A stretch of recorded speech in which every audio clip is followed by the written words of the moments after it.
Yesu nashimwe bene data bavandimwe, amahoro y'Imana nabane namwe. Uyu munsi reka turebe ijambo ry'Imana dusanga mu byahishuriwe Yohana igice cya 22 n'umurongo waho wa 6.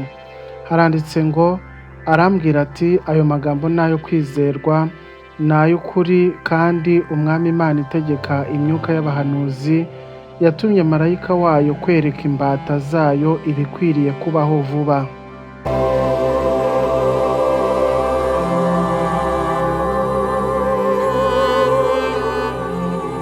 Ingoma ya Yesu Kristo iregereje, haguruka kandi witegure kugira ngo umwami azasange umeze neza. Iby'Imana ivuga ni ukuri, kandi ukuri ko kwizerwa.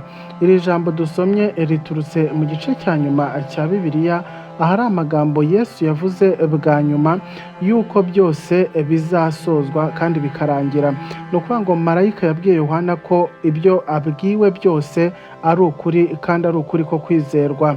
Ariho yamubwiraga ngo, nuko marayika arambwira ati aya magambo nayo kwizerwa kandi nayo ukuri, kandi umwami Imana itegeka imyuka y'abahanuzi yatumye marayika wayo kwereka imbata zayo ibikwiriye kuba vuba. Imana itugirire neza, kandi Imana iduhe gusobanukirwa ibyo muri iyi minsi y'imperuka. Muvandimwe, reka mbabwire ngo abayoboke ba Yesu, nimwe Yesu ateze amaso, ni mwebwe yiringiye kuzahura namwe, kandi yiringiye kuzabona. Mu rugendo rugoye dufite ubutumwa bw'ihumure. Abakiranutsi n'abakorera Imana, ntimucike intege, Imana ntago yabibagiwe, kandi Imana muri kumwe. Ndahamya yuko ibibazo byo muri iki gihe kidashira bidahwanye n'ubwiza buzahishurirwa muri twe. Aha niho kwihangana kw'abera kuri, gukomeza kumva ijambo ry'Imana, kandi bakitondera amategeko y'Imana, kandi bagakomeza kwizera Yesu. Kandi umwami wacu abona imirimo y'abamukorera, nubwo ari mu bibazo. Abenshi usanga ari amarira, ibitutsi, ubugambanyi, bashyirwaho ibitutu no kwigunga, ariko aravuga ati ntacyo mukora ngo kigende ubusa. Umwami wacu imirimo yose tumukorera turi mu isi abayibona. Rero abategereje kuzahura na Yesu, cyangwa abategereje kuza kwe, nimukomeze mwihangane, kubera ko ingororano zanyu zirahari kandi zirateguye. Nuko bene data bakundwa, muhore mushikamye mutanyeganyezwa, mwiyongere mu murimo w'Imana, kandi mukore umurimo w'umwami neza, kuko muzi yuko imirimo yanyu cyangwa se umuhati wanyu atari ubusa imbere y'Imana, izabagororera.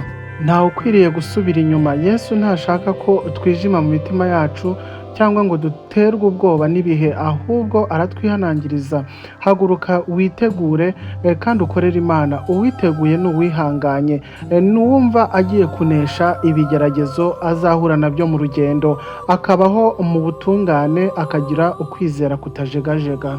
Wakwibaza ngo kuki tugomba gukomeza kwitegura? Igihe cyarashize cyo gukina n'ijambo ry'Imana. Ubutumwa burasohora nk'uko bwanditswe. Abera barimo kwitegura guhura n'umwami wabo, ariko uzihangana akageza ku mperuka niwe uzakizwa. Bavandimwe bene data, mukwiriye guhora mwiteguye kugira ngo namwe muzakizwe.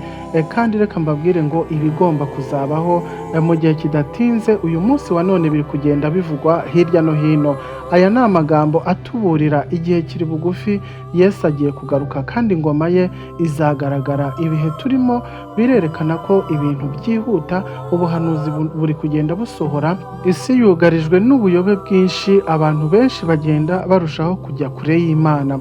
Ariko reka mbabwire ko ibi byose iyo Imana ibirebye birayibabaza, ikibaza uko bizagenda, ikabona ibabajwe n'abantu bayo bo muri iyi minsi batari gushaka guhindukira, batari gushaka kumva imiburo no kumva ijwi ry'Imana. Uyu munsi wa none rero nakuzaniye ubutumwa bugukangura, nkubwira ko ingoma ya Yesu yegereje, kandi nkubwira ngo haguruka, kandi nkubwira ngo itegure. Uyu munsi wa none rero menya ko Yesu yegereje, kandi mwene data muvandimwe, nta kindi duhishiwe kuzabana n'umwami wacu waducunguye, akaducunguza amaraso y'igiciro. Uyu munsi rero haguruka uve mu byo urimo, ukore n'Imana, ushake umwami wawe, nawe witwe umukiranutsi, witwe umukozi w'Imana ushaka kuzagera mu bwami bwayo. Uyu munsi reka nkubwire ngo reka kwiyandurisha iby'isi, Reka nkubwire ngo reka gukora ibiteye isoni, ahubwo ugarukire Imana yawe nayo yiteguye kukwakira.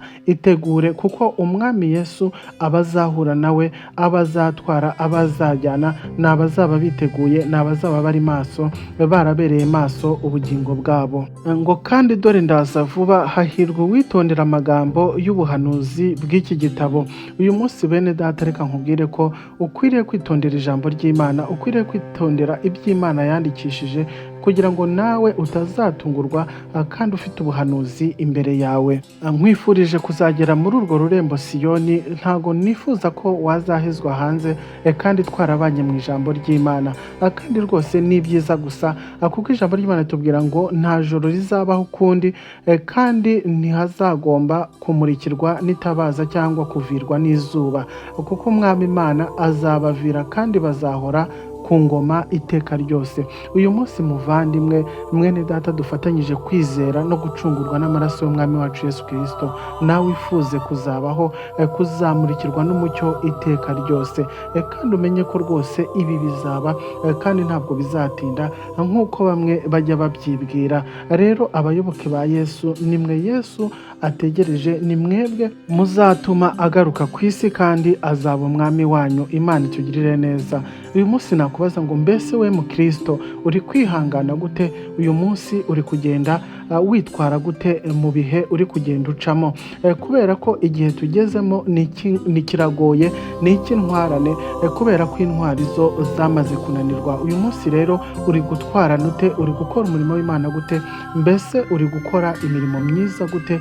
Ko Imana iri gushaka ko uyu munsi uyikorera, kandi ukayikorera n'umutima wawe wose, ukayikorera wumva ubohotse kandi ufite intego.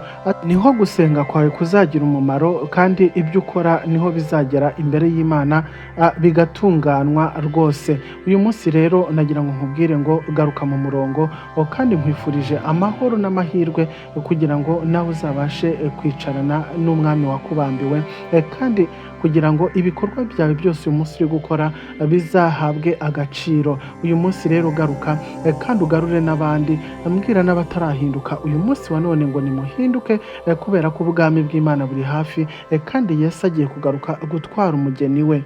Ariko uzihangana akageza ku mperuka, uwo nguwo azakizwa. Nawe rero nkwifurije kuba muri abo ngabo bazakizwa, babashije kwihangana, bakihanganira imibabaro n'ibibazo byo mu isi, bakihanganira imibabaro yo mu murimo w'Imana, bakihanganira ibyo bahura nabyo, kubera ko ntabwo wakorera Imana ngo ubure kudahura n'ibiguca intege. Ariko nubasha kubinesha, ukabasha kwihangana, ukaguma mu Mwami wacu Yesu Kristo, nawe uzaba mu banyamahirwe bazabana nawe, kandi uzahembwa ibihembo byawe bizaba byiza. Imana rero iduhane umugisha, kandi ukomeze kwizera, ukomeze gukiranuka, ukomeze gukora imirimo y'Imana, kandi ukomeze kubwira abantu iby'ubwami bw'Umwami wacu Yesu Kristo, kugira ngo nabo babashe kwitegura. Dufatanye gusenga. Mwami Yesu, turagushimira ko twibutsa ko ingoma yawe yegereje. Tugusabye ngo udufashe kwihangana, udushoboze kuba indahemuka, abarimo kugeragezwa mu murimo wawe baha imbaraga n'ihumure, ntihagire n'umwe uteshuka, ahubwo twese tuzagere ku munsi wawe twiteguye. Tubigusabye mu izina ry'Umwami wacu Yesu Kristo. Amen.